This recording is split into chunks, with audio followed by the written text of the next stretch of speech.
Xo'p, bugungi obzor qilinadigan joyimiz mana bu go'zallikni qarang.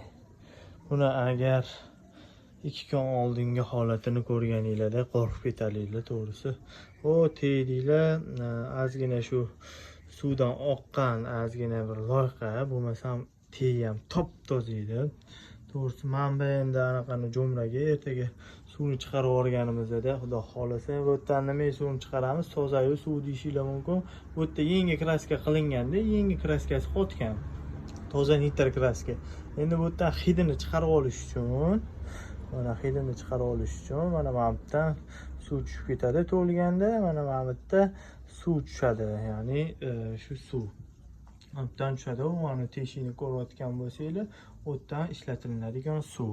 Mana bu yerda esa shu nima lyonksni yuvib tushirib yuboradigan suv. Xo'p, mana nima bor, ko'rayotgan bo'lsanglar, o'tdan katta mashinalarda kelib to'ldiriladigan suv.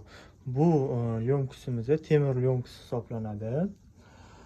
Bu lyonksni bo'yash jarayonida juda ham ehtiyot qilib bo'yashingiz kerak. Ya'ni nitr kraskadan foydalandik.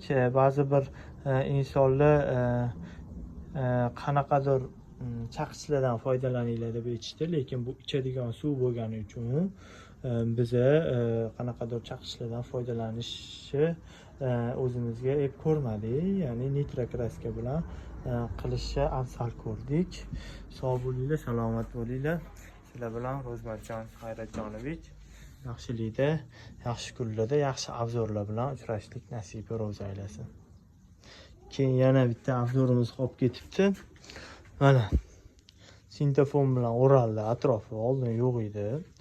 Polni sintofon bo'ldi. Keyin mana bu yerda katta qopqog'i bor buni. O'shani ham polni mana usti bo'yaladi ertaga. Keyin usti yopiladi buni. Ustiga gard ham tushmaydi. Xudo xolasa.